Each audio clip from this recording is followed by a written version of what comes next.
Hey, I'm Kay.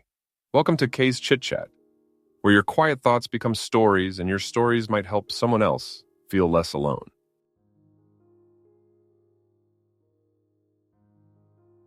Dinner had been sitting on the table for a while.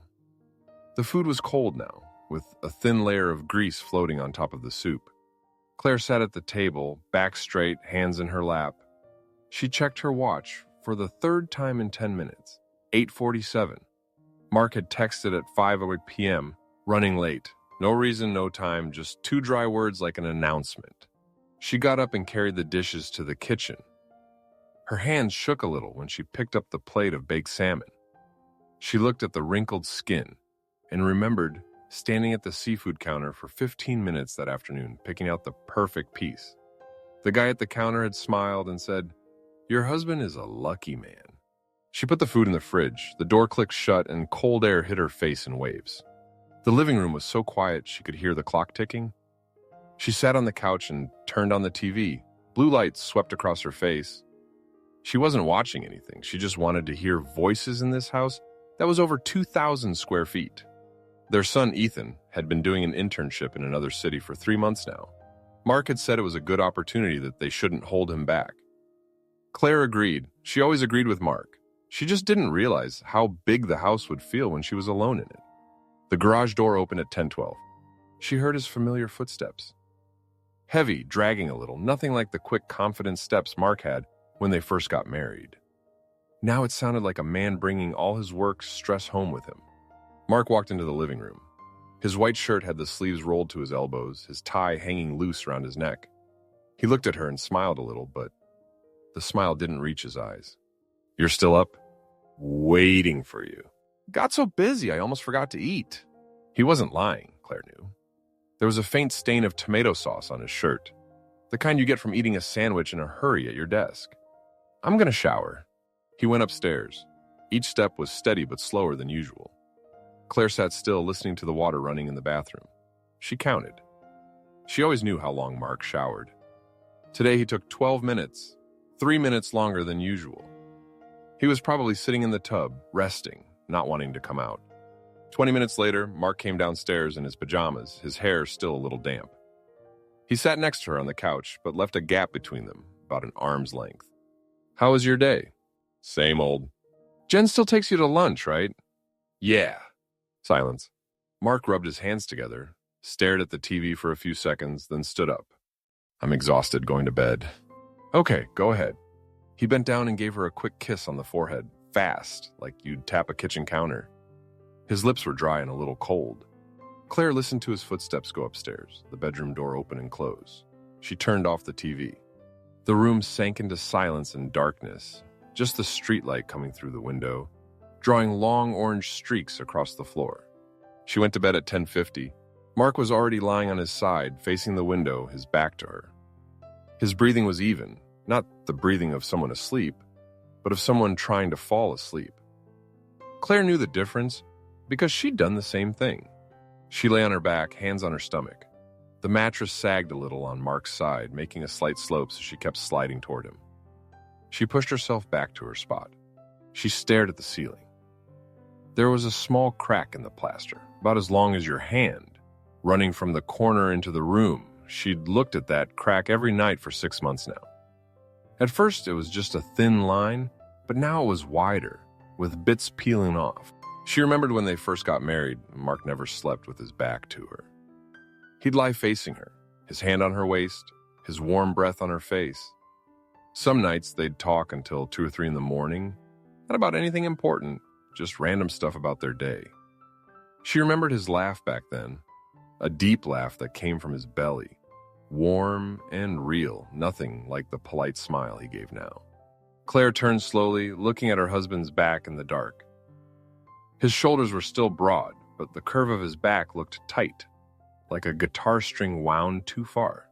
She wanted to put her hand on his shoulder, wanted to say something, but her hand stayed on the bedsheet, her fingers curling in. She remembered all the other times. When she tried to start a conversation, Mark would say, "I'm so tired, can we do this tomorrow?" And tomorrow never came. She looked at the digital clock on the nightstand, 11:28. Mark's breathing was deeper now. He was probably actually asleep.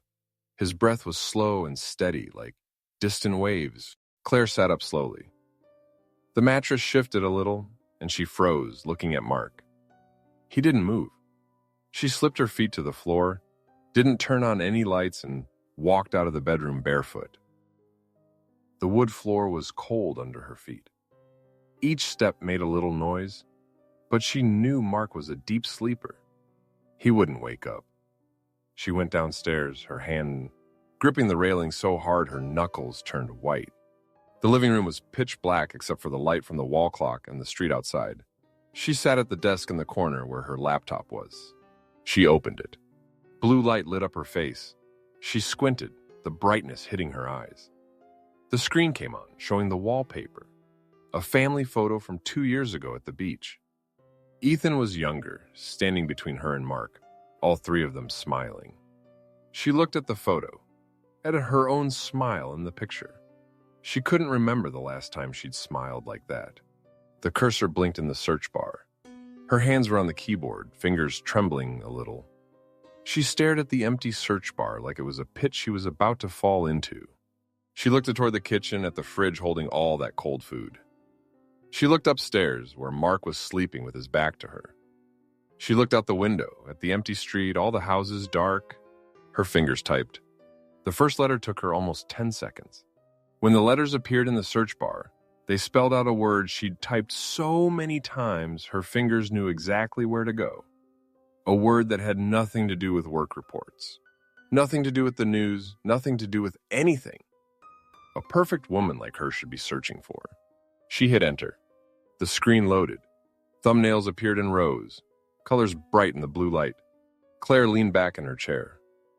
She let out a long breath, one that came from deep in her chest, carrying both relief and something that felt like despair.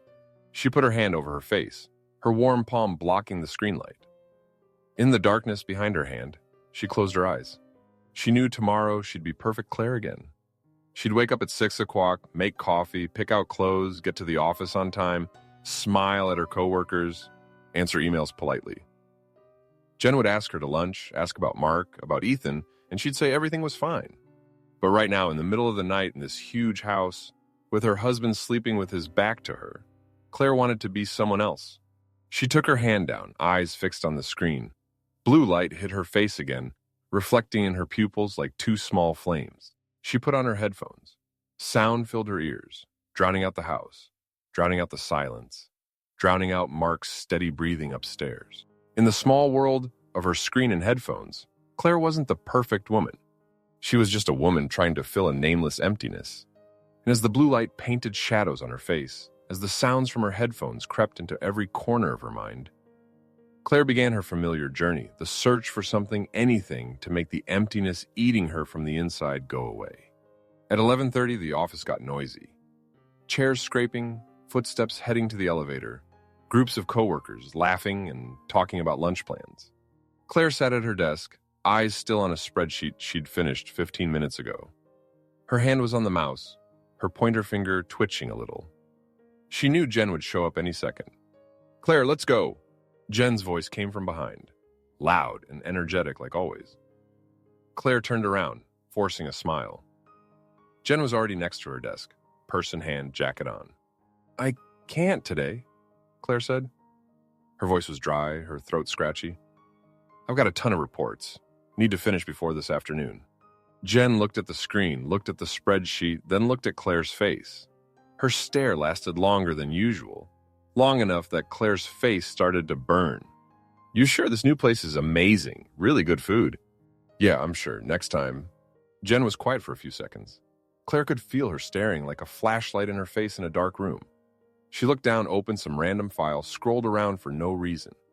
"Okay then," Jen said, her voice not as cheerful as before. "At least eat something. Don't skip." "I won't." Jen's footsteps faded. Claire sat there staring at her screen, but not seeing anything. She waited until the footsteps and chatter in the hallway were completely gone. She waited 5 more minutes, until the whole office fell into that quiet zone of lunch break. She took her hand off the mouse and opened her desk drawer. There was a box of cookies and a bag of apples she'd brought from home. She didn't reach for them. Instead, her hand went behind her monitor, where she kept her personal phone. the one with a browser app that had nothing to do with work. Claire looked around the office. The desks next to her were empty. The desk across from her was empty. There was an intern in the far corner, but he had headphones on, typing away, not looking her way. She plugged her headphones into her phone and put them on, adjusting the volume so she could hear clearly but not too loud. Her fingers opened the app, typing those familiar letters, her hands almost moving on their own. When the screen filled with those familiar thumbnails, her heart started beating faster. Not a pounding heart, but a fast one, like it was trying to run away. She picked a video and hit play. The sound came through her headphones, whispers, breathing, the sounds of closeness she didn't have in real life anymore. Claire leaned back in her chair, eyes glued to the small screen. Her finger traced the edge of her desk like she was touching something she didn't have.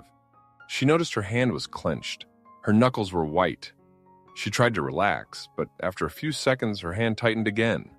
15 minutes passed, then 20. Her stomach growled, a small sound from deep inside, but she didn't notice. Her eyes were stuck on the screen, her pupils shrinking and expanding with each frame. When the video ended, Claire sat still for a moment. She took off her headphones, put her phone back in the drawer, and closed it. Her hands were still shaking a little. She looked up at her computer screen at the spreadsheet with its lifeless numbers. She tasted bitterness on her tongue. Not from food, it was the taste of shame, rising from her throat, spreading through her mouth. She opened the drawer, grabbed the cookie box, broke off a small piece, and put it in her mouth. Dry, bland cookie, but she chewed it slowly, like chewing was some kind of punishment. The elevator opened at the end of the hall. People's voices came back. Lunch break was almost over. Claire closed the drawer, closed the apps on her phone, checked one more time to make sure nothing was left open. She fixed her hair, smoothed her shirt, and sat up straight at her desk. Jen came back to her desk with a takeout bag. "I got you something," Jen said, putting the bag on Claire's desk. "I figured you didn't eat." Claire looked at the bag. She wanted to say she didn't need it, that she was fine, but her throat closed up. She just nodded and took it. "Thanks." Jen sat down, turning her chair toward Claire. Her eyes looked at Claire, and again, Claire felt like she was being taken apart. "You okay?" Jen asked. Her voice was soft, not polite soft, but the kind of soft that means, "I'm keeping this casual so you feel safe to talk." "Why wouldn't I be?" Claire smiled. Her cheeks hurt from holding the smile so long. "You've been skipping lunch a lot. That's the third time this week." Claire felt blood rush to her face. She knew. She'd been counting. She knew Jen would notice. Jen always noticed. But she still couldn't stop. "New project, lots of work," Claire said, pointing at her screen at the innocent spreadsheet she'd finished hours ago. "A few more days, I'll be fine." Jen looked at the screen, looked at the spreadsheet, looked at Claire. She didn't say anything, just nodded. But the way she turned away, the way she didn't ask anything else, made Claire feel like she'd escaped something, and also lost something. That evening, Claire came home earlier than usual. She bought a bottle of wine, the kind Mark liked, the kind they used to drink together on Saturday nights when Ethan was little. She made dinner, not a cold dinner waiting around, but a dinner she cooked, hoping Mark would be home on time. He came home at 7:30, earlier than usual. "Hey, what's the occasion?" Mark asked, looking at the table set nicely, at the wine already poured. "No occasion," Claire said, trying to sound normal. "I just wanted to have dinner with you." They sat down. Mark picked up his glass and took a sip. Claire watched him drink, watched his throat move as the wine went down. She remembered how his lips felt on her neck, his warm breath, his fingers moving on her skin. "Mark," she said, her voice a little rough. "Yeah? Do you remember those Saturday nights from before?" Mark put down his chopsticks and looked at her. There was something in his eyes. Claire couldn't tell if it was surprise or exhaustion. "When do you mean?" "When Ethan was little, we'd drink wine, watch movies, and then—" She didn't finish. She didn't need to. She looked into his eyes, hoping he'd understand. She put her hand on the table, fingers reaching toward him a little, like an invitation. Mark looked at her hand, looked at her face, then looked at his plate. He picked up his wine glass and took another sip, bigger than the first. "Claire," he said, his voice soft but heavy with exhaustion. I know it's been a while but I'm really tired tonight. The project's almost done, but my boss keeps piling on work. I'm home, but my head's still at the office." Claire pulled her hand back. She didn't mean to pull away so fast, but her hand moved on its own, like she'd touched something hot. I get it, Mark continued, his voice sounding sorry, but the kind of sorry that means I just want to avoid a fight. It's not that I don't want to, it's just, can we wait until I'm not so exhausted? Okay, Claire said. Her voice was soft, too soft. She didn't even sound like herself. Mark finished his food, finished his wine, and stood up. He walked around behind her, bent down and kissed her hair. The kiss lasted maybe 2 seconds, his lips just grazing her head, so light Claire wasn't even sure she felt it. I'm going to shower. Okay. Claire sat there, listening to his footsteps on the stairs. She looked at the table, at Mark's plate, with just crumbs left, at his empty wine glass, at hers still full. She picked up her glass and drank it all in one long sip. The wine burned her throat, went down into her stomach, warm and hot. She poured another half glass and drank that too. When the second glass was empty, she got up and carried the dishes to the kitchen. Her hands shook a little while she washed them. The warm water ran over her skin, but she still felt cold. She dried her hands and went to her desk in the corner. Sitting in front of her laptop, Claire opened it. Blue light swept across her face. She sat still for a moment, listening to the water running in the bathroom upstairs, water running. Then it stopped. Then footsteps into the bedroom. Then silence. Her hands were on the keyboard. She felt the weight of each finger, her knuckles stiff. She opened the browser. The search bar appeared, empty and waiting. Claire stared at it. That empty white box. And she knew she'd type those familiar letters. She knew she'd go to that other world, the one with everything she didn't have here, the closeness she was starving for. She knew it was wrong. She knew it was eating her up inside. But she also knew that in that world, she wasn't the woman who got rejected, wasn't the wife left alone at the table, wasn't the person who tried to open up and got a kiss on the head so light she almost didn't feel it. In that world, she could be anyone. Her fingers started typing. When Mr. Harrison called her name, Claire was staring at her screen, not really reading anything. She'd only slept 3 hours last night, 3 broken hours, in between tossing and turning, staring at the crack in the ceiling. Claire, come to my office for a minute. Mr. Harrison's voice wasn't loud, but everyone heard it. Claire felt eyes from all the desks around her. She stood up, her knees wobbling a little from sitting so long, her joints cracking. She followed him into his office, each step heavier than the last. The door closed behind her. Mr. Harrison sat down and pointed to the chair across from him. Claire sat, her back straight, hands in her lap, her thumbs scratching her palms without thinking. The quarterly report, Mr. Harrison said, pulling up a file and turning his screen toward her. Look at page 17 and 23. Claire stared at the screen. She saw numbers, but it took a few seconds for her brain to process them. Then she saw it. Errors. Big errors. Too big to be typos. The digital channel growth was 12%, not 21%. Mr. Harrison said, his voice calm, but the way he looked at her made her want to shrink into herself. This report already went to the board, Claire. Claire felt heat rush from her neck to her face. Her ears burned like someone had held a match to them. I'm sorry, she said. Her voice was dry, like paper tearing. I'll fix it right away. This isn't the first time, you know. Mr. Harrison's words hung in the air between them. Claire remembered. Last week she'd sent the wrong file. The week before she'd forgotten to attach an important document. Small mistakes, but they were piling up like little cracks in a wall, getting longer each day. Is something going on? Mr. Harrison asked. His voice softened a little, but Claire couldn't tell if it was concern or a warning. No, nothing, Claire said too fast. She heard her voice go high-pitched and cleared her throat, trying to lower it. It's just Ethan, my son, he's been sick. Up all night, so I'm a little tired. Mr. Harrison nodded, but his eyes stayed on her a few seconds longer. Try to get it together. We can't let things slip. Yes, of course. Claire stood up and walked out, gripping her folder so tight her fingertips went white. When the door closed behind her, she stopped for a second and exhaled. Her breath came from deep in her chest, shaking like she'd been holding it for the last 15 minutes. She went back to her desk. Jen looked at her from the next desk, a question in her eyes. But Claire didn't look back. She sat down, opened the report, and started fixing the numbers. Her fingers moved on the keyboard, but she couldn't focus. Her head buzzed, her temples throbbed, like someone was squeezing her skull. She looked at the numbers, but they danced in front of her, slipping out of her control. She stopped typing and closed her eyes.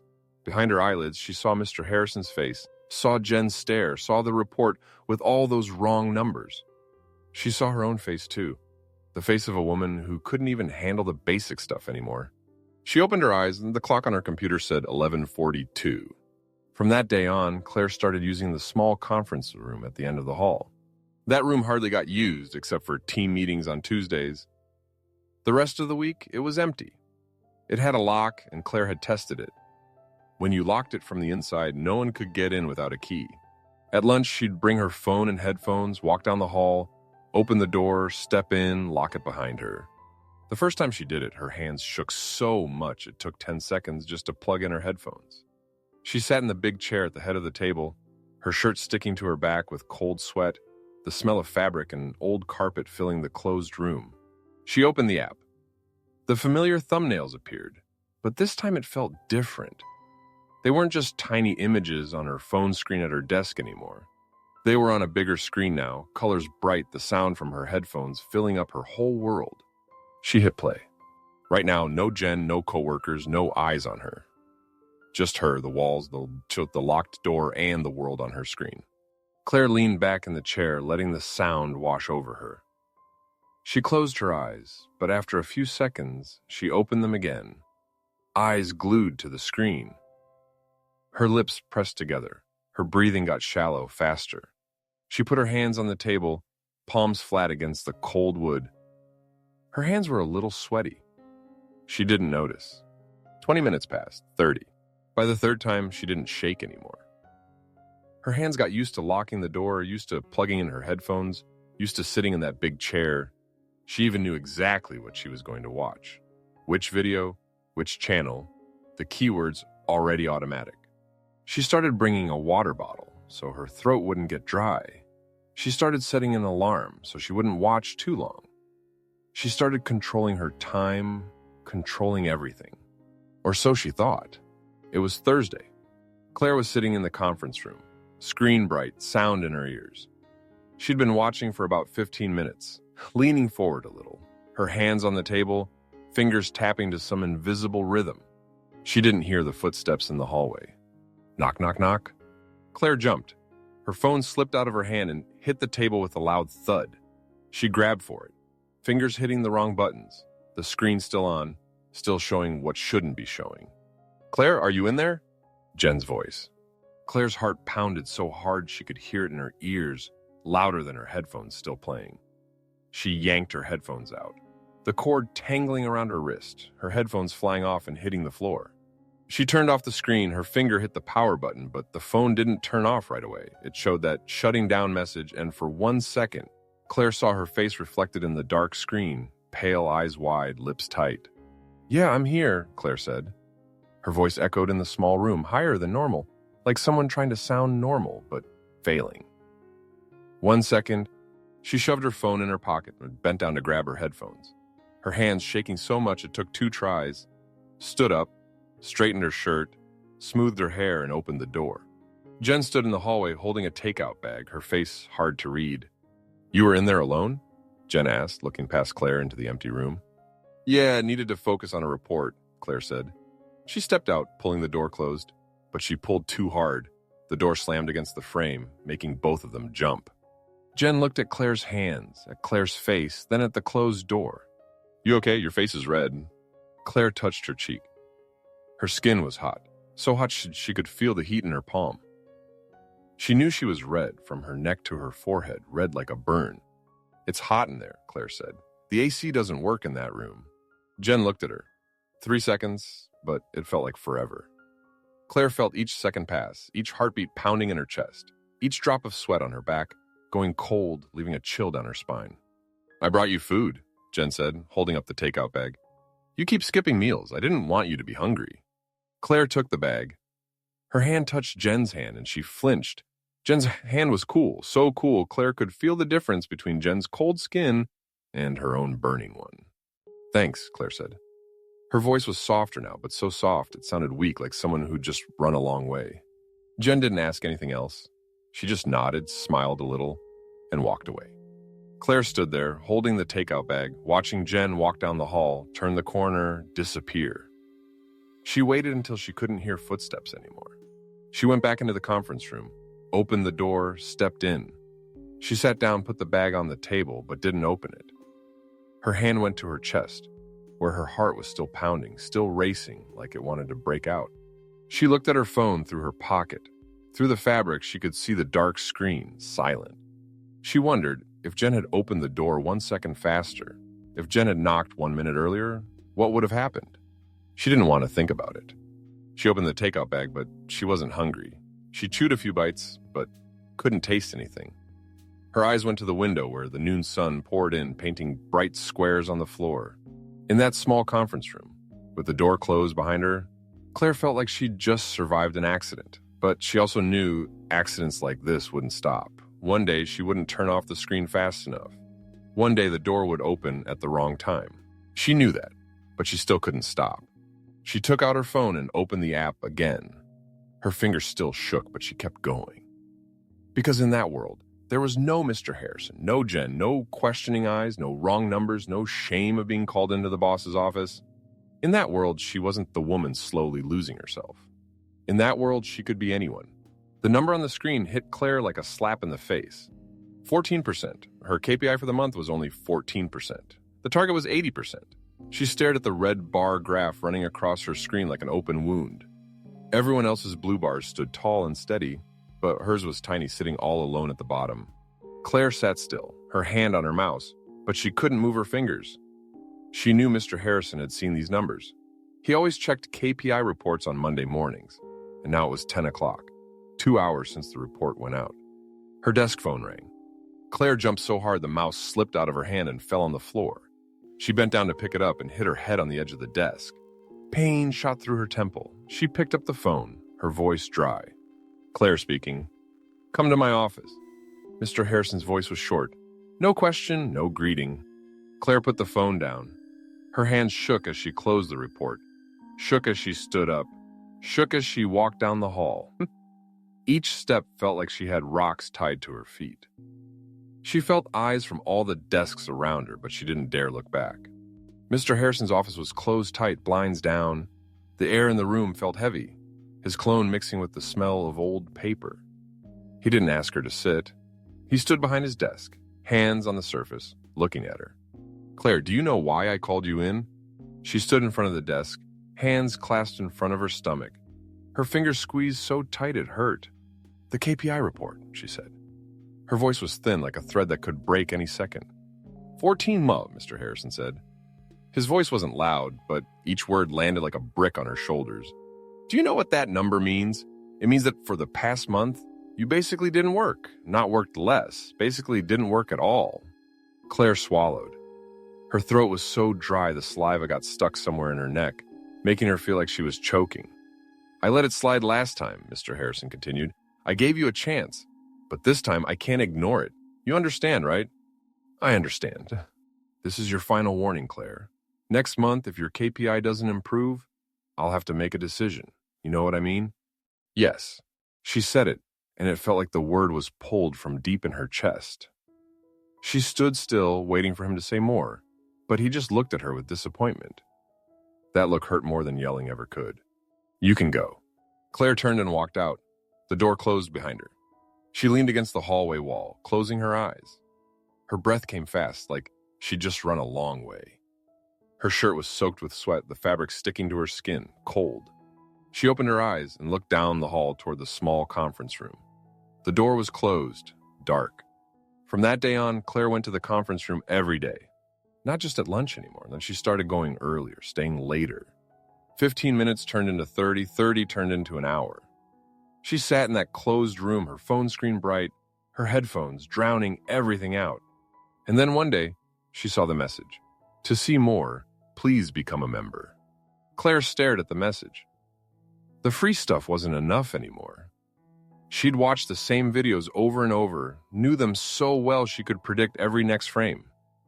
She needed something new, something different, something stronger to fill the emptiness that kept growing. Her fingers scrolled, tapped the subscribe button. Different plans came up, monthly, $29.99. Yearly, $199.99. She picked monthly. Entered her credit card info. Her finger paused for a second before hitting confirm. She pressed it. The screen said, payment successful. Thank you for subscribing. Claire put her phone on the table and stared at those words. A wave of nausea rose from her stomach, but at the same time, a strange excitement ran down her spine, making her shiver. She opened the new content catalog. Hundreds of videos appeared. Bright colors, suggestive titles, things she'd never seen, never even knew about. She picked a video and hit play. The sound from her headphones was louder, the picture sharper. Claire leaned back in her chair, eyes glued to the screen. Her hand rested on her stomach, fingers gripping her shirt, pulling the fabric tight. She watched one video after another. When the screen asked, "Continue watching?" she hit yes without thinking. 1 hour passed, then 2. When Claire came out of the conference room, her eyes stung from staring at the screen for so long. Her legs were numb from sitting, each step feeling like needles under her feet. She went back to her desk, sat down, opened the unfinished report. Her computer screen showed numbers that needed to be processed. She looked at them, but they didn't mean anything anymore. Her head was still in that conference room, still seeing those images, still hearing sounds echoing in her ears. She typed, but her speed was half of what it used to be. She had to read the same line of numbers 3 or 4 times to understand it. She'd forget what she was writing before she finished the first sentence. Jen looked over from the next desk, but Claire didn't notice. Her eyes were on the screen, but her mind was somewhere else. That night, Claire sat on the couch, phone in hand, scrolling through new video updates. She'd subscribed to 2 more content packages. Total cost, over $100 in 3 days. She didn't hear Mark come down the stairs. "Claire!" She jumped, almost dropping her phone. She quickly turned off the screen and looked at Mark. He was standing at the bottom of the stairs, phone in his hand, looking at her with a strange expression. "Did you see this charge?" Mark said, walking closer and showing her his phone. Claire looked at the screen, a bank notification. A charge for $49.99 from a website she couldn't read the name of because Mark's hand covered part of it. But she knew which site it was.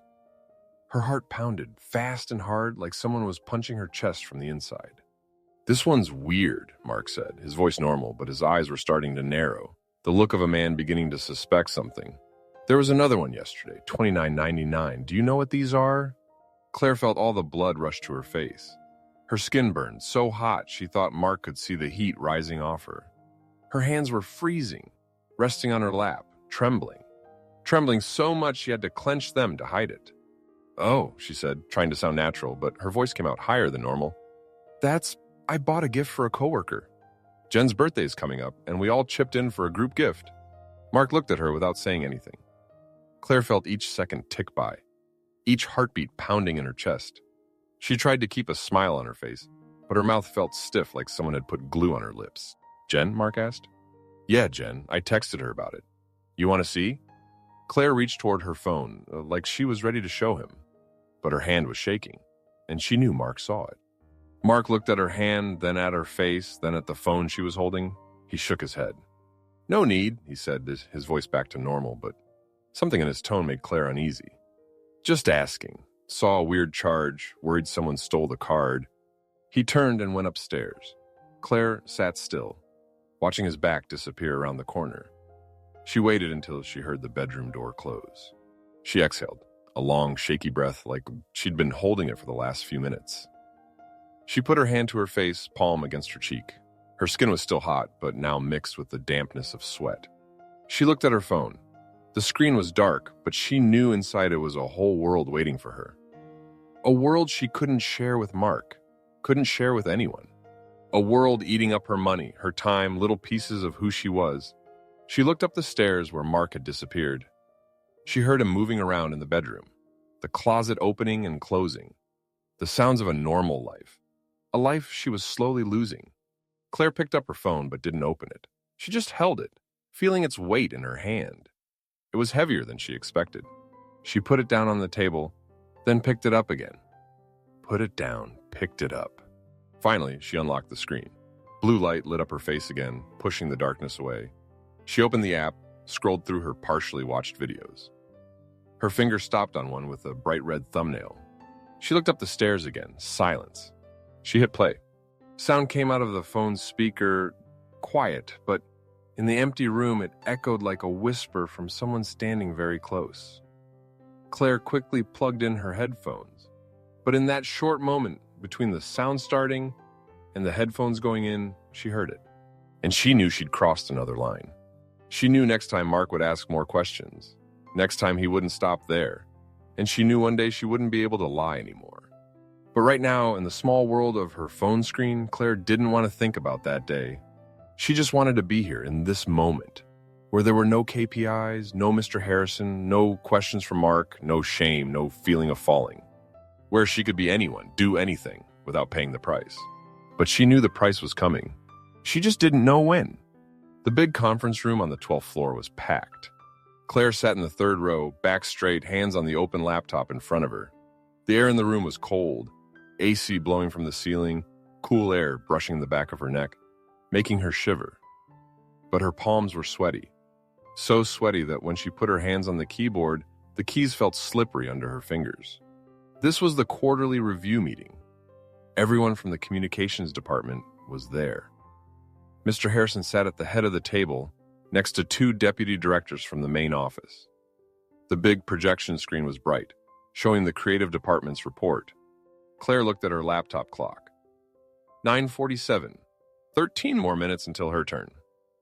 She'd present the latest ad campaign report, the campaign she'd left unfinished, missed deadlines on.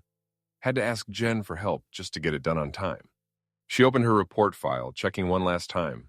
Her laptop screen showed the slides. Nice, professional, no mistakes. Jen had helped her fix them last night, staying until 7 p.m. to reorganize the data. Claire looked beside her. Jen was sitting 2 seats away, eyes on her own screen, taking notes quickly. As if feeling Claire's stare, Jen turned and gave her a small smile, a supportive smile. Claire tried to smile back, but her mouth felt stiff. She turned back to her screen, her fingers scrolled, opening the report file again. She wanted to check one more time, even though she knew there was nothing wrong. But her hand wasn't steady on the mouse. The cursor jumped around the screen. She clicked open another window, then another. She was trying to find an old data file to double-check, but couldn't remember where it was. Folders piled on top of each other, file names a mess. She hadn't organized anything in who knows how long. Her hands got sweatier. Next, Claire, with the Q3 campaign report. Mr. Harrison's voice cut through her tangled thoughts. Claire stood up, laptop in hand, walked to the front. She felt eyes on her back, like spotlights shining from behind. She set her laptop on the table and connected it to the projector. The big screen showed her desktop. She opened her folders, looking for the report file. Where was it? She scrolled through the list of folders. Her eyes saw the names, but her brain couldn't keep up. The letters danced in front of her. She opened one folder, not there. Opened another, still not there. She heard whispering behind her. Not loud, but loud enough to know people were watching, waiting. Her hand shook so much the cursor jumped wildly across the screen. She clicked open the Work Documents folder, then a subfolder inside. A list of files appeared. And in that list, Claire saw it. A file with no name, just a string of numbers. But its icon, she knew that icon. It was the icon for the videos she watched, the videos she'd saved to watch offline. So she didn't need an internet connection. She didn't remember saving them to her work folder. She clicked to close the folder, but her hands were shaking too much. The cursor slipped off the close button, clicked right on that file. 1 second. Just 1 second, but that was all it took. The big screen showed a video playing. Sound came out of the conference room speakers, heavy breathing, moaning, sounds no one could mistake for anything else. Claire froze. Her hand was still on the mouse, but she couldn't move. She stared at the big screen where bright images were moving, and she couldn't believe what she was seeing. The sounds echoed through the big conference room, bouncing off white walls, glass panels, every face now turned toward her. She heard someone gasp behind her. Not from the video, a real person. A chair squeaked. Whispers burst out like soap bubbles. Claire clicked to close the video. She pressed so hard the mouse cracked under her finger. The big screen went black. just her harmless desktop icon showing again. But the sound was still there, lingering somewhere in the room like an echo that wouldn't fade. It stuck in her ears and everyone's ears. She stood there, hands on the table, not daring to turn around. She felt heat radiating from her face, so hot she thought it might melt the table's paint. Her ears burned, her cheeks stung like someone was slapping her over and over, nonstop. A laugh somewhere behind her, small, short, but it pierced through her back like a needle. Then whispers, not quiet anymore, loud enough for her to catch pieces. Can't believe it. In the conference room. Look at her face. Claire stood frozen. Her blood felt like it had stopped moving. She couldn't feel her hands on the table anymore, couldn't feel the floor under her feet. She was floating somewhere between her body and empty space like she'd been pushed out of herself. Enough! Mr. Harrison's voice cracked like thunder in the room. Everyone went silent. Claire heard his chair push back, heavy footsteps coming toward her. Turn it all off, Mr. Harrison said, his voice ice cold. Not to her, but to the whole room. Everyone out, meeting's over. Chairs scraped, footsteps hurried, doors opened. Loud, rushed sounds, like people escaping an explosion. Claire still stood there, not turning, not moving. The last footsteps faded. The conference room door closed. Claire heard Mr. Harrison breathing behind her. Heavy breaths, rising and falling. The sound of a man trying to control his anger. Do you know what you just did? Mr. Harrison's voice was low, but each word cut like a knife. Do you know how many people were here? 32 people. 32 employees, 2 deputy directors, and me. All of them saw. Claire couldn't speak. Her throat was squeezed shut. She just stood there, hands still on the table, knuckles white from gripping. Mr. Harrison stepped closer. Claire felt the heat from his body, his familiar clone, but this time it made her want to throw up. I don't know what's going on with you, and I don't want to know, Mr. Harrison said. But this is too far. Go home. Wait for HR's decision. Claire nodded. She didn't know if she actually nodded, but she felt her head tilt forward. You hear me? Yes. The word came out of her throat rough, like someone waking up from a nightmare. Claire turned. Her hand reached for her laptop, but she was shaking so much she had to hold it against her chest, both arms wrapped tight like she was holding a baby. She walked out of the conference room. The hallway stretched on forever. Fluorescent lights cast cold white streaks across the floor. She walked each step like stepping in quicksand. Her feet couldn't grip the floor. She walked past the row of desks. No one looked at her. Everyone had their heads down at their screens, but she knew they were watching. She felt their eyes like needles pricking her skin all over, nonstop. Jen stood up from her desk, walking toward her. Jen's eyes were red, her lips pressed tight. Claire. Claire didn't stop. She couldn't stop. If she stopped, she'd collapse. She walked faster, past Jen, past the invisible eyes, past the whispers still echoing in her ears. She pushed the elevator button, stepped inside. The doors closed, separating her from the outside world. In the elevator, she was alone. Claire looked in the mirror. A woman stared back. Pale face, wide eyes, dark lips. She didn't recognize that person. She didn't want to. She leaned against the elevator wall, feeling the cold metal through her shirt, through her skin, into her bones. She closed her eyes. Behind her eyelids, she saw her coworkers' faces again. The intern in the front row, eyes wide with shock. The design team in the corner, curious looks. The 2 deputy directors, disgust in their eyes. Mr. Harrison, fury in his. And she saw Jen's face, pain and disappointment, like Jen had just watched someone die. Claire wanted to disappear. She wanted to dissolve into the air, wanted the elevator floor to open up and swallow her, wanted anything that would make her not be herself in this moment. The elevator opened on the first floor. Claire stepped out. Noon sun hit her face, bright, burning. She put her hand up to block it, but it didn't help. Light still snuck through her fingers, burning her eyes. She walked to the parking lot, opened her car door, sat in the driver's seat. She put her laptop on the passenger seat, hands on the steering wheel, but didn't drive. She just sat there, looking through the windshield at the tall office building in front of her. Every window reflected the sun, blinding her, not letting her see inside. But she knew, inside those windows, 31 people were talking about her, retelling what just happened, laughing, shaking their heads, judging. Claire leaned forward, resting her head on the steering wheel. Her forehead touched the leather covering, cool, a little springy. She closed her eyes, let her body sit there, not moving. She wanted to disappear. She'd never wanted to disappear this badly. But she was still there. Still sitting there, still Claire. The woman once called perfect. Now sitting in her car in a parking lot, unable to go home, unable to go back to work, unable to go anywhere. She could only sit there, feeling herself fall apart piece by piece, like the plaster crack on her ceiling, peeling off in chunks. And in her head, one question repeated over and over. How do I disappear? Claire sat in Mr. Harrison's office, hands in her lap, fingers woven together so tight her knuckles were white. In front of her on the desk was a white sheet of paper with clear printed words, Notice of Termination of Employment. Mr. Harrison sat behind his desk, leaning back, hands on the surface. He wasn't looking at her. He stared out the window, where the noon sun had faded and gray clouds were rolling in from the horizon. I don't have another choice, he said. His voice no longer had the anger from the morning. Now it was just tiredness, a deep, long tiredness.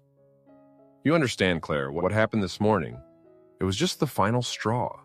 Claire said nothing. She sat still, eyes on the paper, but she couldn't read the words. The letters blurred together, like ink smeared by water. I gave you chances, Mr. Harrison continued. Not once, 3 times. 3 times I called you into this office. 3 times I talked to you about your performance, the mistakes, the missed deadlines. He paused, letting out a long breath. Claire heard it. The sound echoed in the small room, like wind through a cracked window. You think I didn't know about you watching things in the conference room? Mr. Harrison's words stabbed Claire in the chest. She looked up at him. Her eyes were wide, her lips trembling. You thought you were hiding it, Mr. Harrison said, not mocking, just stating facts. But you know what? Last month, security reported that someone was locking the small conference room every day at lunch. I checked the room reservation log. No one booked it. I went to see for myself. I heard, you know what I heard. Claire felt heat rush from her neck to her face, but this time it wasn't from shame. It was something else. A burning feeling, like fire in her chest, climbing up her throat, her face, the top of her head. You knew, she said. Her voice was rough, nothing like someone who was just embarrassed. You knew since last month. Yes. And you didn't say anything? I did. I called you in, reminded you about your performance, your work. I thought you'd understand. Claire stood up. She didn't realize when she stood, but now she was standing, hands on the desk, eyes straight at Mr. Harrison. Blood rushed to her face. She felt each pulse in her temples, sharp and painful. You knew I was struggling, Claire said, her voice rising. Not the voice of an employee talking to a boss anymore. You knew I was doing those things, and you said nothing? You didn't ask if I was okay? Didn't ask if I needed help? Mr. Harrison looked at her without flinching. His eyes were calm, but there was something there. Guilt. Helplessness. Claire, I'm your boss, not your therapist. That sentence hit Claire like a bucket of ice water. She stood there, hands still on the desk, but her fingers started shaking. She looked at Mr. Harrison, looked at the termination notice on the desk, looked back at Mr. Harrison. She said, her voice shaking, the anger gone, just broken pieces left. I don't know what's wrong with me. Mr. Harrison looked at her for a long time. Then he stood up, walked around behind her, opened a drawer, and took out a business card. He put it on the desk next to the termination notice. This is a psychologist's number, he said, his voice much softer now. My wife had some issues, not like yours, but the same kind of losing direction. This doctor helped her a lot. Claire looked at the card. A woman's name was printed on it. Dr. Sarah Mitchell, clinical psychologist. She wanted to pick it up, but her hand wouldn't move. She just stood there, staring at the tiny letters. I can't keep you here, Mr. Harrison said. You understand that, right? What happened this morning, too many people saw it. If I don't act, I lose the whole department's respect. The deputy directors were there too. Claire nodded. She knew that. She knew that from the moment that video played on the big screen, everything was over. No going back. You're getting what you're owed, Mr. Harrison said, pointing at the paper. 3 months' salary, insurance through the end of the year. I tried to get you the best terms possible. Claire picked up the paper. Her hands shook. The paper felt weightless but heavy as rocks. She looked at the printed words but didn't read them. Her eyes blurred, the first tears starting to fall. She didn't want to cry. She tried to hold it in, hold it back, but the tears came anyway. Hot, running down her cheeks, falling on the white paper, smearing the printed words. "You want to stay here for a bit?" Mr. Harrison asked. Claire shook her head. She couldn't stay in this room, in this building, with all those eyes waiting for her outside. She turned and walked to the door. Her hand grabbed the handle. It was freezing under her sweaty, tear-wet palm. "Claire." She stopped and didn't turn around. "See that doctor?" Mr. Harrison said from behind her. His voice was soft now. Not a boss's voice, but a voice of someone who'd watched someone fall into a pit and knew how scary it was. "Not for work, for yourself." Claire didn't answer. She opened the door and walked out. The hallway was empty. Lunch break was over. Everyone was back at their desks. But when she stepped out, she heard sounds. Chairs squeaking, whispers, footsteps backing away. Like the whole room was holding its breath, waiting for her to pass. Claire looked down. She stared at the gray floor tiles, the lines running on forever. She walked, each step trying not to hear her own shoes on the floor. She walked past Jen's desk. Claire didn't look, but she felt it. She felt Jen sitting there, eyes on her, not saying anything. She felt Jen's hand on her desk, fingers clenched like Jen was holding herself back from standing up. She wanted to stop, wanted to say something to Jen, wanted to say sorry, wanted to say thank you, wanted to hug Jen and cry like a little girl. But she couldn't. She couldn't stop. If she stopped, she'd collapse. And she didn't want them to see her collapse. Not today, not here. She walked faster, past the last row of desks, past the elevator doors, past the lobby, past the big glass doors, out to the parking lot. Outside, it was raining. The first raindrops fell, big, heavy, hitting her face, her hair, the paper in her hand. She didn't open her umbrella, didn't look for her car. She just stood there in the empty parking lot, letting the rain fall on her. The rain was cold, but her face was still burning. Rain mixed with tears, streaming down her cheeks, off her chin, dripping onto the white paper in her hand. Claire looked at the paper. The ink had smeared, the words weren't clear anymore, but she could still read the top line, "Notice of termination of employment." She clenched the paper in her hand. Her fingers squeezed so tight the paper crumpled, tore at one corner. She wanted to rip it up, wanted to ball it up, wanted to throw it far away, let the rain take it, take everything. But she didn't.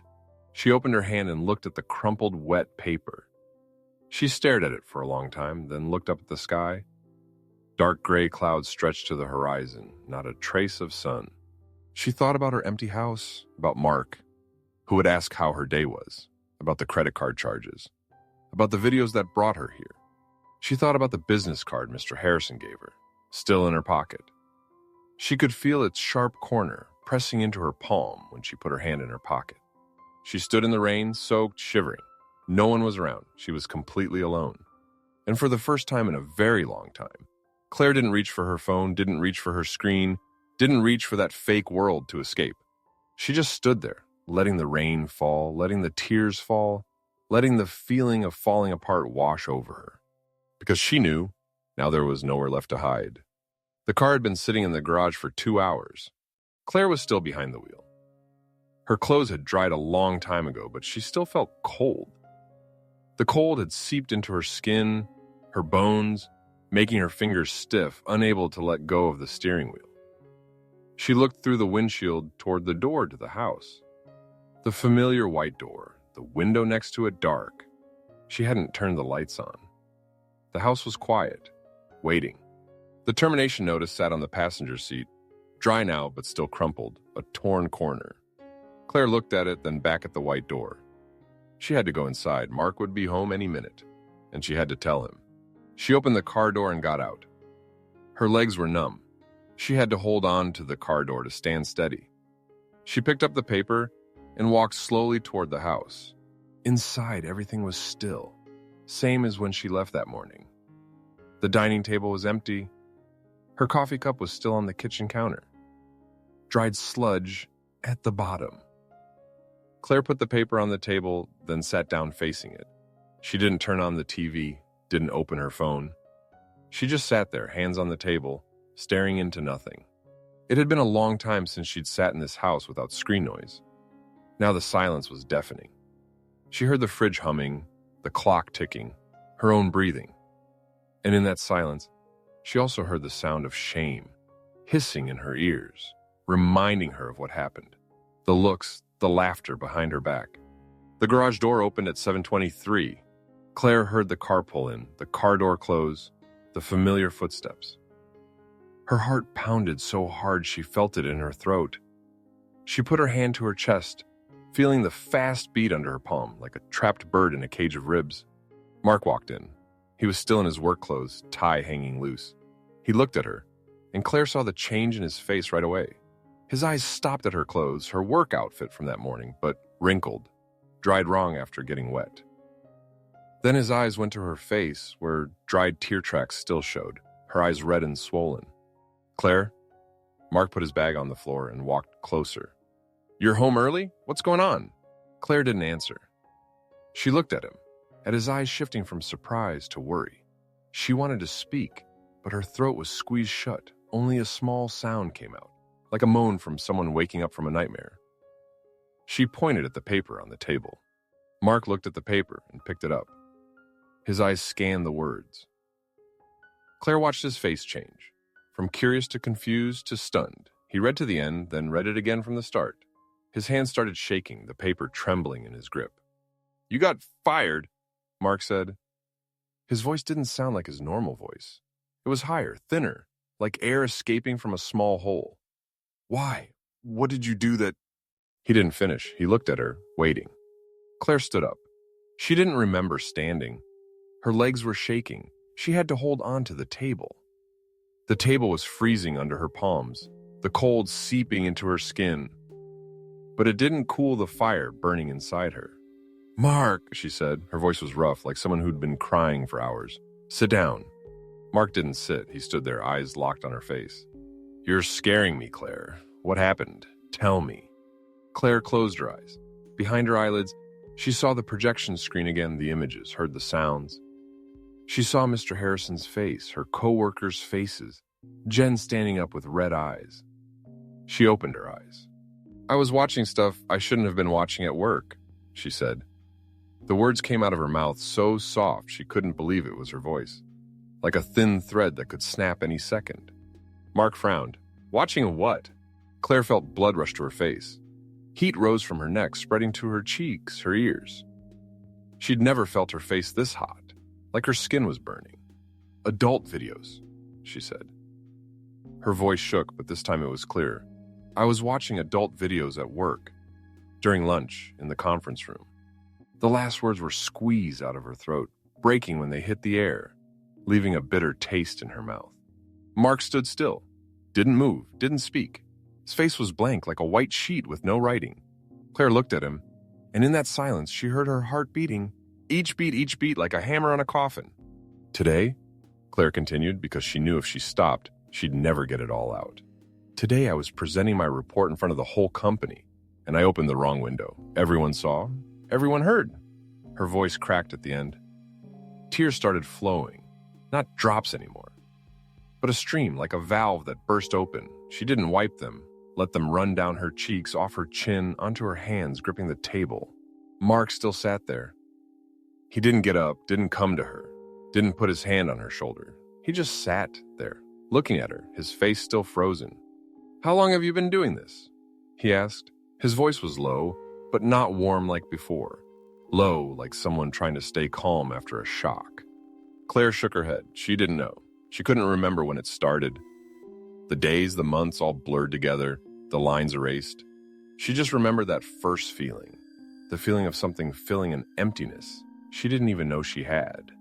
"I don't know," she said honestly. "A while, a long time." "Is this about the credit card charges?" Claire nodded. She couldn't speak anymore. Tears had closed her throat. Mark stood up. He walked to the window, stood looking outside. Claire watched his back, his shoulders still broad, but now they looked thinner, weaker, like a wall about to fall. Streetlight from outside cast long streaks of light across his back. "Why?" Mark asked without turning around. His voice was small, like he was talking to himself. "Why did you do it? Your job was good. We have a nice house. Our son, Ethan's fine." Why did you have to? Why? His question cut like a knife. Claire wanted to answer, wanted to tell him why, but she didn't know where to start. She looked at his back, remembered the nights he came home late, remembered the cold dinners waiting, remembered his back turned to her every night. She remembered lying next to someone and still being alone. So alone, she wanted to scream. I was lonely, Claire said.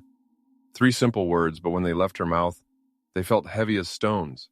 She felt them fall into the space between her and Mark, weighing down the air. Mark turned around. His eyes were red. Lonely? You were lonely? Yes, Claire said, her voice starting to shake. I was so lonely, Mark. Lonely every night when you came home late and went to bed without saying a word to me. Lonely sitting at dinner by myself, cold food on the table. Lonely lying next to you and seeing your back to me night after night. Her tears flowed harder, but she didn't stop.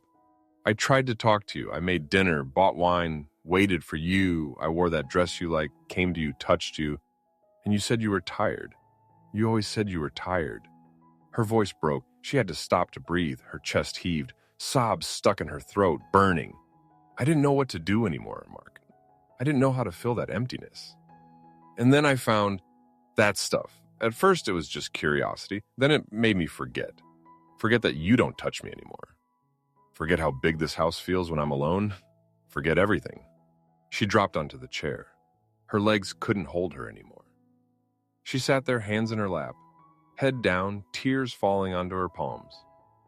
Her whole body shook, not from cold, but from shame that had finally peaked, from words that had taken every last bit of strength she had. Mark stood still. He didn't say anything, just stood there, looking at her, his silence stretching. 1 minute, 2 minutes, 5. Claire didn't know how long it was, but each second felt heavy as lead. She heard his breathing, heavy, rising and falling, like someone who'd run a long way without stopping. She looked up. Mark was still at the window, but now he'd turned toward her. His hand went to his face, rubbing his eyes, but Claire knew he wasn't rubbing because they itched. She saw tears glistening on his cheeks in the streetlight. I didn't know, Mark said, his voice fading like a light going out. I really didn't know you felt this way. I thought you understood. I thought you knew I was stressed with work, that I had to take care of our family, Ethan, and he didn't finish. He shook his head like even he didn't believe what he was about to say. Claire looked at him, the man she'd lived with for 20 years, the man she once loved so much she couldn't imagine a day without him. And now they sat here, a few steps apart, but the distance between them was bigger than ever. I lost my job, Claire whispered. I embarrassed you in front of everyone. I spent money on things I can't even talk about. I'm a bad wife, a bad mother, a broken person. The last words were pulled from the bottom of her heart. They carried all her shame, all her despair, everything she'd tried to bury for so long. Mark walked closer. Claire heard his footsteps, but she didn't dare look up.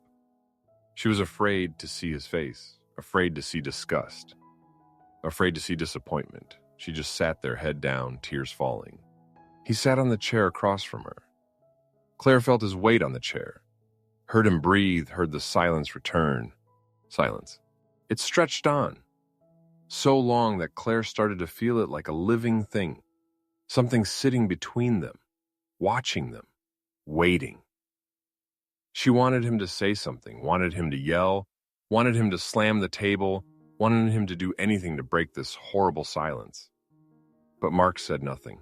He just sat there looking at her. And his silence was scarier than anger. Claire reached her hand toward him. She wanted to touch his hand, feel his warmth one last time. Her hand shook, fingers reaching out in the air, less than a hand's width from his. But she didn't dare touch. She looked at her hand floating in the air, at her shaking fingers, at Mark's hand still on the table, and she pulled back. She wrapped her arms around herself, squeezing tight, like she was afraid she'd fall apart if she didn't hold herself together. And the silence continued, filling the room, filling both of them, like a crack spreading across a wall, no one knowing where it would stop. 3 days passed in the house like a closed cage. Mark slept in the living room. The first night, he got blankets and pillows from the closet and spread them on the couch without saying a word. Claire stood at the stairs, watching him arrange each pillow, each blanket carefully, like someone getting ready for a long trip. She wanted to say something, wanted to tell him to come to bed, but the words wouldn't come out. She just stood there, hands gripping the railing, feeling the cold wood under her palms, until he finished and turned off the lights. The second night, she put another blanket on the couch before he got home. Mark looked at the blanket, looked at her, said nothing. He just nodded, a small nod, like thanking a stranger for helping. Claire went upstairs, each step heavy as stone. The third night, she didn't come down. She lay in bed, looking at the empty space beside her. Mark's pillow was still there, but the warmth was gone. She reached over and touched it, the fabric cold under her hand. She looked up at the ceiling, at the crack she knew so well. It had grown longer, running from the corner, almost to the middle of the room, with small pieces peeling off. She couldn't sleep. She lay there, listening to the silence of the house, listening to Mark's steady breathing coming up from the living room. And in that silence, she heard something else. A call from inside her head, from inside her skin, from inside her fingers gripping the bed sheet. The call of the screen, the blue light, that other world. In the morning, Mark went to work. Claire stood at the living room window, watching his car back out of the garage, turn onto the street, disappear around the corner. She waited until she couldn't hear the engine anymore, then went back inside. The big house was empty again, just her. She sat on the couch where Mark had been sleeping. The blankets and pillows were still there. She could feel his warmth still in the fabric. She sat still for a while, hands in her lap, listening to the clock tick, the fridge hum, the silence starting to press down on her. Then she looked at the desk in the corner. Her laptop was still there, lid closed. Claire looked at it, and right away a familiar feeling rose up inside her. Heat in her fingertips, excitement in her stomach. The feeling of coming home to somewhere safe. She stood up and walked toward the desk. Each step was heavier than the last, but her feet kept moving, like something invisible was pulling her toward the laptop. She sat down, opened the lid. The screen lit up, blue light washing over her face. She felt relief right away, like coming home after a long trip. Her fingers found the keyboard and started to shake, not from fear, but from wanting. The cursor blinked in the search bar. Claire stared at it. Her fingers lifted, reaching for the keys. She knew which letters to type, knew where each key was, knew what word they would make, familiar as breathing. Her index finger touched the first key. Then she stopped. She looked at her finger on the key, at the bright screen, at her own reflection in the glass. Pale face, dark circles under her eyes, cracked lips. She looked at that woman and realized she was standing on the edge of something. She pulled her hand back. Her fingers curled into her palm, nails digging into her skin until it hurt. She closed the laptop. The click, echoing through the empty living room like a gunshot. She sat there, breathing hard. Her chest rose and fell, sweat starting to form on her forehead, her nose, her back. She felt like she'd just run a long race, like she'd just escaped something chasing her. She wiped her face with her hand. Her hand was shaking, but she'd stopped. In the days that followed, Claire started looking for work. She sat in front of the computer, opening job sites. Words like senior marketing manager, communications director, brand strategist appeared on her screen. She read each requirement, each job description, and felt like doors were closing in her face. She sent out applications, company after company. Her finger clicked, her resume flew away, disappearing into the inboxes of people she'd never met. No replies. Day 2, nothing. Day 3, still nothing. On day 5, her phone rang. Claire grabbed it quickly, hands shaking, but it was just a survey call. She hung up and sat staring at her screen, feeling hopelessness rising in her chest like underground water. She opened the job sites again, scrolling through the listings. Her eyes saw, but didn't really see. Her hands scrolled like a machine. She realized she was looking at lower positions, jobs she'd done 10 years ago. But even those, she wasn't sure she could handle anymore. She closed her laptop, leaned back in her chair, looked up at the ceiling. There was a crack in the living room wall now, too, a thin line running from the window corner. She stared at it, wondering if it would grow like the one in the bedroom, spread, peel, one day, bring the whole wall down. That afternoon, her phone rang again. Claire looked at the screen and saw her mom's name. Her hand went to the phone, but she didn't pick up right away. She sat still, letting it ring ring after ring, like a heartbeat. She answered, "Hi, Mom." Her mom's voice came through the speaker, warm and familiar. "Sweetheart, how are you? I've been calling, but you haven't been picking up." Claire felt her throat tighten. She swallowed, trying to make her voice sound normal. "I'm fine, just busy with work." "Still at the same company?" "Yeah," Claire said. The word came out light and natural, like it was true. "Everything's steady, Mom." "How's Mark? Still working late?" "He's the same, but okay. We're both okay?" Claire sat up straight, gripping the phone so hard her knuckles went white. She tried to keep her voice steady, cheerful, but she could feel every muscle in her face straining to hold a smile. "You sound a little hoarse. Have you lost weight?" "I'm fine, Mom. Just a little tired from a new project." "Okay, just make sure you eat. Your dad and I are fine. Don't worry. Call us if you need anything." "I will. Love you both." Claire hung up. She put the phone down on the table, and right away the smile on her face went out like a candle. She sat there staring at nothing, feeling the emptiness in her chest. She had just lied to her mom. Lied smoothly, naturally, like lying had become her second nature. She talked about a steady job when she'd just been fired. Talked about Mark being fine when he was sleeping on the couch. Talked about everything being okay when her life was falling apart. She put her hand over her eyes, palm pressing against them. Behind her eyelids, she saw her mom's face, the woman who had always been proud of her, who bragged to the neighbors about her successful daughter, her good son-in-law, her smart grandson. Claire couldn't imagine what her mom's face would look like if she knew the truth. She dropped her hand and opened her eyes. The room was still silent, still empty, still the place where she was trying to survive day by day. She looked at her laptop. The lid was still closed. She hadn't opened it since morning. 1 day, 2 days, 3 days, she was trying. But every day, trying got harder. She felt like she was wearing a lead chain around her neck, and each day it got a little heavier. She stood up and went to the kitchen. She opened the fridge, got a bottle of water, poured a glass, drank it slowly, feeling the cold water go down her throat, her chest, her stomach. The cold spread through her body but didn't cool the heat burning inside. She put the glass down and looked out the window.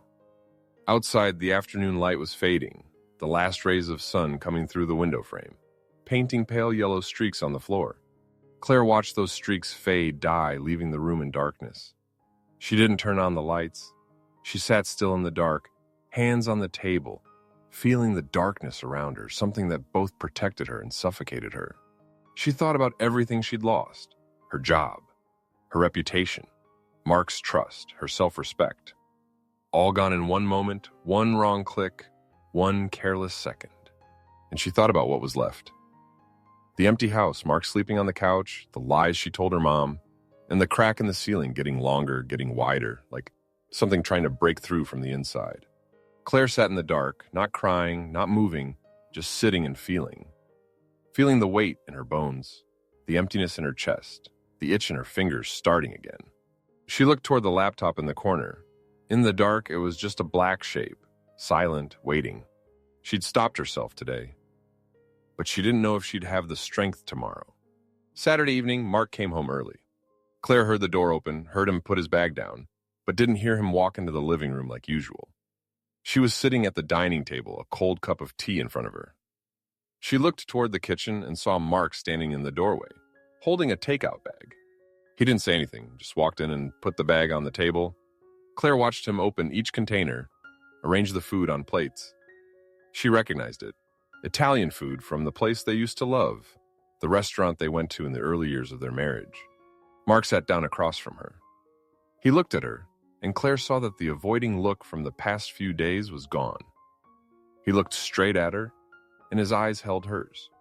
"Eat," he said. "You're hungry." Claire looked at the plate of pasta in front of her, steam rising from it.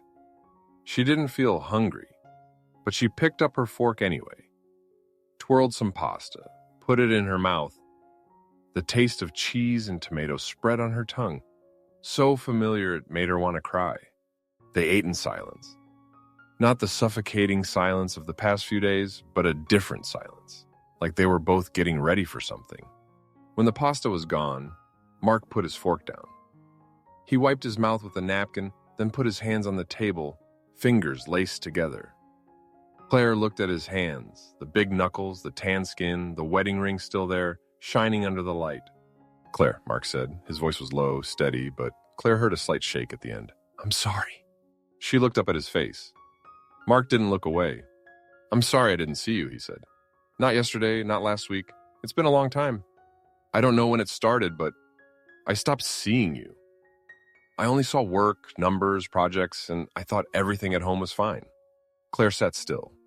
She felt something rising in her chest. Not anger, not shame, but something warm. Something that also hurt. "I know you tried to talk to me," Mark went on. "I remember the dinners you made, the times you sat next to me on the couch. I remember, but I ignored it. I thought it was normal, thought I could make it up later, and later never came." He stopped, rubbing his temples with his fingers. Claire saw his hands shaking. Just a little, but she saw. "When you said you were lonely," Mark said, his voice getting quieter, "I realized I left you alone a long time ago. Not on purpose, but that's worse. If I did it on purpose, I could fix it. But because I just wasn't paying attention, I don't even know where to start." Claire wanted to say something, but her throat closed up. She just sat there, looking at Mark, feeling his words like small, warm stones dropping into her chest. "I don't blame you," Mark said. His eyes held hers, and Claire saw no judgment in them. "I don't blame you for what you did. I blame myself for letting you go through it alone." His voice cracked at the end. Mark turned his face away, but Claire had already seen his red eyes. "I can't promise I'll change overnight," he said, looking back at her. "I don't know how. But I want to try, and I want you to try too. Not alone. Together." Claire sat still, tears starting to fall. She didn't wipe them, let them run down her cheeks, drop onto her hands in her lap. "I have a suggestion," Mark said. He took something from his pocket and put it on the table. Claire looked. A business card. Different from the one Mr. Harrison gave her, but the words were the same. "Clinical psychologist." "I looked into it," Mark said. "I called that doctor your boss recommended. She gave me another name, someone who specializes in what you're dealing with, and also couples therapy." Claire looked at the card, then at Mark. She didn't know what to say. She just sat there, feeling her tears fall, but this time not from pain. "You don't have to do this alone," Mark said. "And neither do I. I think we both need help. Not because we're weak, but because we forgot how to see each other." Claire picked up the card. Her fingers still shook, but she held it tight. She looked at the phone numbers, the name of a woman she'd never met, and thought about everything that had happened. "I'll go," she said. Her voice was rough but clear. "I'll see the doctor, and I want to go with you, together." Mark nodded. His lips pressed together, but Claire saw tears in his eyes. She put the card down, then reached her hand toward Mark. Her hand still shook, but this time she didn't pull back. She let her hand rest on the table, palm up, fingers slightly open. Mark looked at her hand. He looked at it for a long time, like something he'd lost a long time ago and just found. Then he put his hand over hers. His hand was warm, warmer than she remembered. His palm was rough, calloused from work, but the warmth spread through her fingers, her wrist, deep into her chest. Claire didn't say anything. She just sat there, feeling his hand, feeling the warmth she hadn't felt in so long. She looked at Mark, and for the first time in a very long time, she didn't see the distant man with his back turned to her. She saw Mark, the man she loved, still there, still able to see her. Mark squeezed her hand gently, not tight like someone angry or scared, the squeeze of someone saying, "I'm here." They sat like that for a while, hands together on the table, fingers laced. The kitchen was quiet, but this silence was different. It didn't suffocate. It held them. The next morning, Claire sat in front of her computer. She opened her browser, but not for what she used to look for. She typed in the search bar, "Career Counseling Services."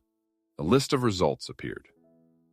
Claire scrolled through, reading each description, each review. Her hands still shook a little, but she kept going. She found someone, a woman with over 20 years of experience, helping people in midlife find new career paths. Claire looked at the phone number, the contact button. Her finger was on the mouse, but she didn't click right away. She thought about last night, Mark's hand on hers, the warmth from his palm, the feeling of not being alone anymore. She clicked. A form appeared. Claire started filling it in. Her name, phone number, email, When she got to reason for contact, she stopped. She looked at the blinking cursor, the empty box. Her fingers were on the keyboard.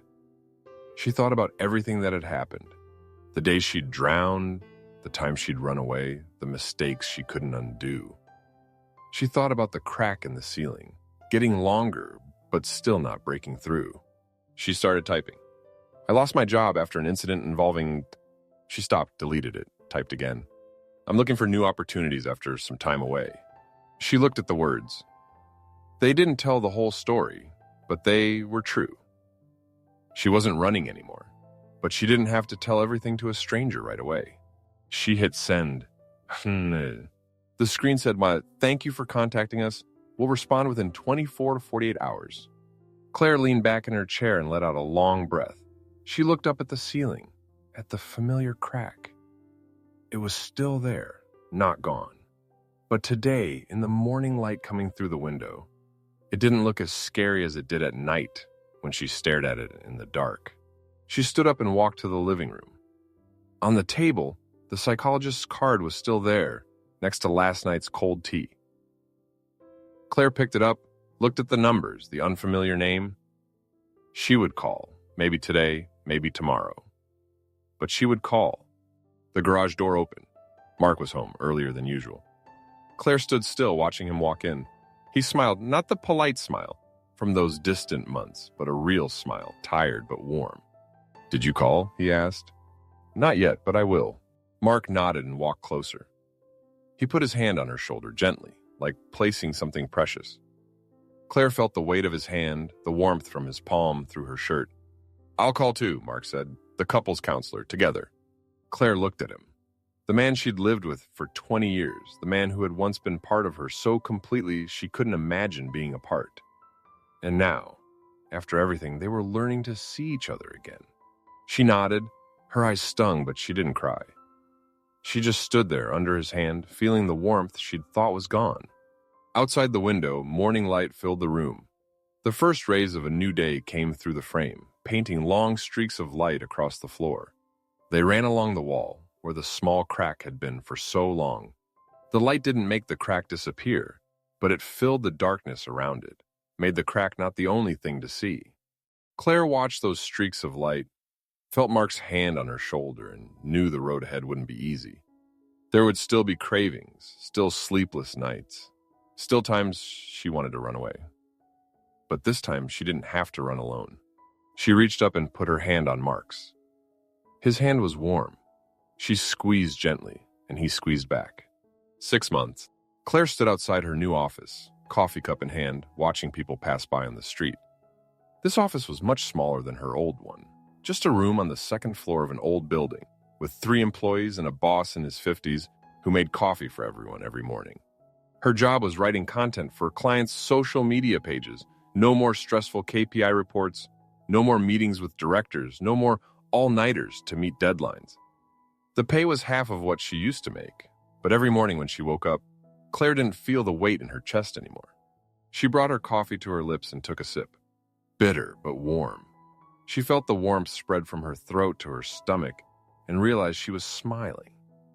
Not the fake smile of the perfect woman from before, a real smile, gentle, natural as breathing. Her phone rang. Claire looked at the screen. Mark. Did you get to work? His voice came through the speaker, a little rushed from walking. I'm here. Did you eat breakfast? Yeah, I forgot to tell you. Our appointment is at 7 tonight. I'll pick you up. Claire looked at her computer calendar. Tuesday therapy day. The standing appointment every 2 weeks, going on 6 months now. I remember, she said. Come early. I get off at 5:30. Okay, love you. Mark said it fast, then hung up. Claire looked at her phone, those 2 words still echoing somewhere in her ears. In the beginning, he said them awkwardly, like learning a new language. Now they came naturally, like breathing, like footsteps. In the afternoon, Claire left the office at 5:20. She went down the stairs and pushed open the door.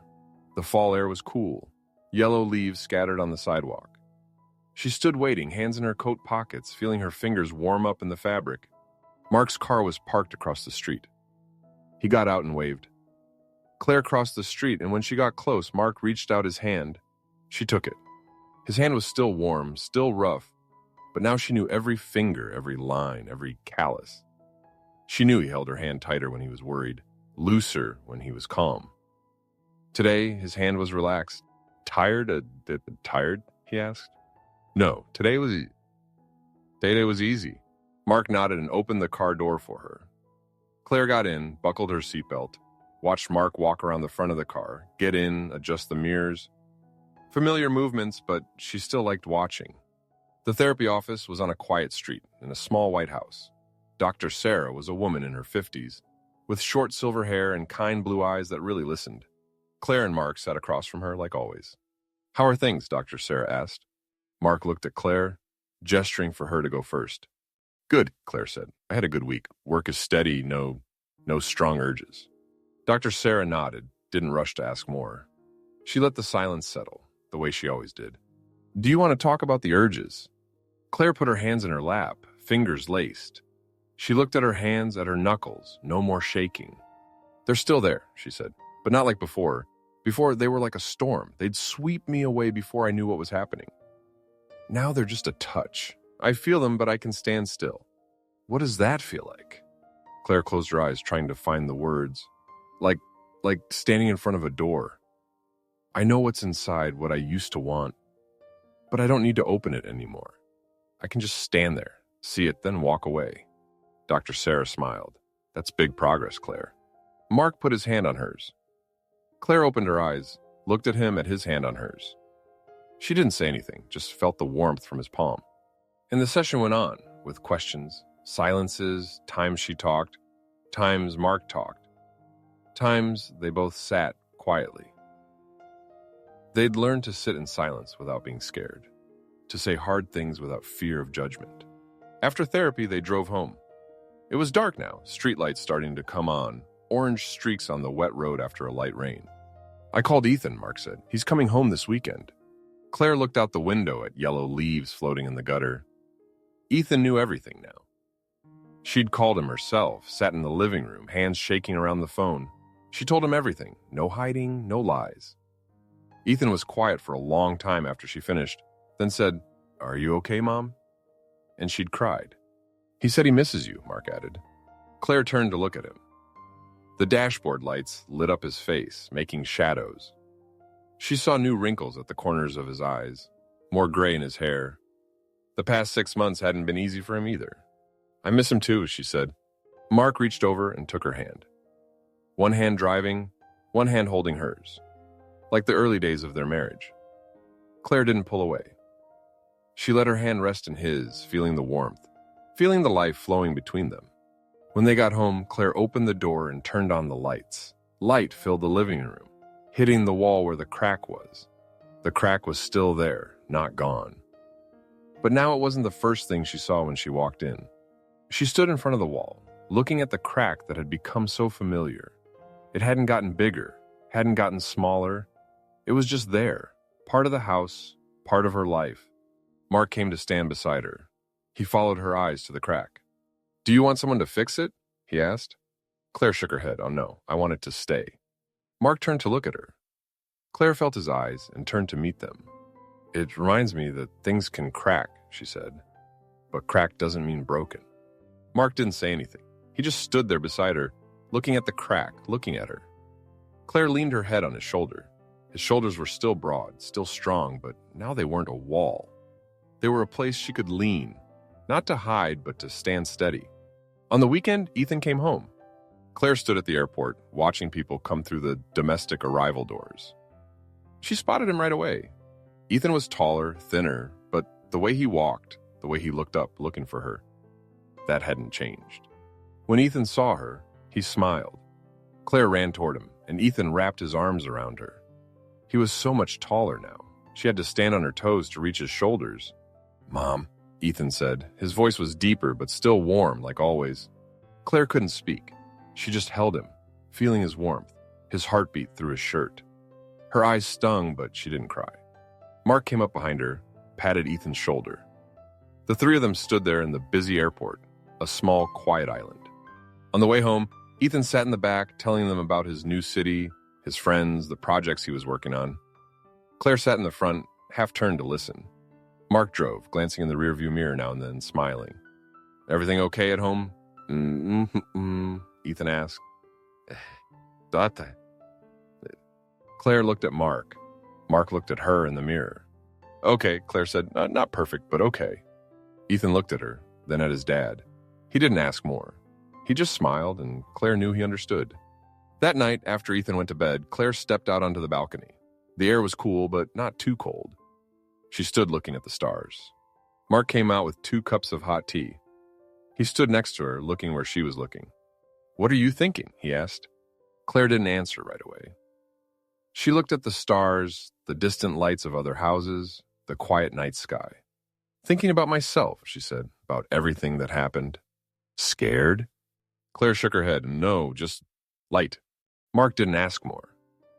He just stood there beside her, letting the silence wrap around them. But this silence wasn't an enemy. It was an old friend, knowing when to speak and when to be quiet. Claire picked up her tea, felt the warmth from the cup spread into her hand. She looked at Mark, the man who had walked with her through the darkest days, and she knew the road ahead was still long.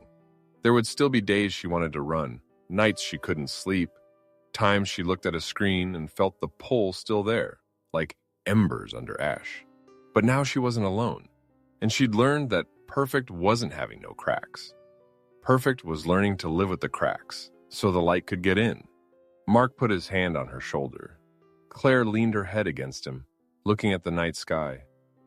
A shooting star flashed by, too fast to make a wish. But she didn't need to wish. What she needed, she had right here, in this moment. Not perfect, not complete, but real and enough. Inside the house, on the living room wall, the cracks stayed still.